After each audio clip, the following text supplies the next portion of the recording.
மா தி யா மா இந்திரி. டே கபடி போய் அவங்ககிட்ட போய் உக்காந்துக்கிற, அவங்க திட்ட போறாங்க. ஊடு பூட்டுக்குதுடா, அதனால வரமாட்டாங்க. உனக்கு பேப்பர்ல என்னடா தெரியும், அதையும் ஏன் முடிச்சு பாத்துனுக்குற? ஒரு அப்பன்ற மாதிரி குடுக்குறானா பாரு. ஏய் போடா. இதோ பாரு, ஸ்கூல்ல தவிர டூருக்கு இட்டு போறாங்க. எனக்கு காசு 2000 ரூபாய் உனையா. நான் எங்கடா போவேன் 2000 ரூபாய்? உங்க அம்மா கிட்ட கேளு. ஆமா, அப்படியே ஒரு சம்பாரிச்சு கொடுத்துக்கிறாரு, அதை எடுத்துக்க சொல்றாரு. வாயை உடச்சிடும் பாத்துக்க. ஏய் என்ன ஆளாளுக்கு மரியாதை இல்லாம பேசுங்கிறீங்க? என்ன நினைச்சுங்கிறீங்க நீங்க? பண்ணிடுறேன். ஒரு நாள்ல 2 நாள்ல எல்லா 4 மடம் வீட்டுல சண்டை இருக்கான். வாடா, நீ ஏன் நாயத்து கேள்றா? புள்ளிய பெத்து போட்டுக்கிறேன், வேலைக்கு கிளிக்கு எதனா போய் சமைச்சு போட்டால. டேய், இந்த வயசுல நடா போய் சம்பாதி சொல்ற? உன்னை குச்சி உள்ள போட்டுருவாங்க, பாத்துக்கோ. நடா இது, அவன் வேலைக்கு போனா என்னடா புடிச்சு உள்ள போடுறாங்க?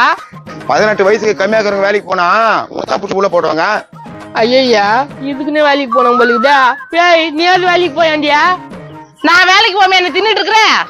ஏமா நீ வேலைக்கு போயிட்டாங்கிற அவங்ககிட்ட அன்பாஸ் வேணா வேலைக்கு போறான். இவனா வேலைக்கு போவான், பிச்சைக்கார பையன். பிச்சைக்கார தட்டுல இருந்தே தின்னு வந்துக்கிறான் டாலியா. பண்ணிடுற பிச்சைக்கார தட்டுல கூட காசு எடுத்துக்கணா. நிறைய வச்சிருந்தா ஐயா சாமின்னா அப்படியே அம்மிக்கிட்டேன். 600 ரூபாய் இருந்துச்சுடா.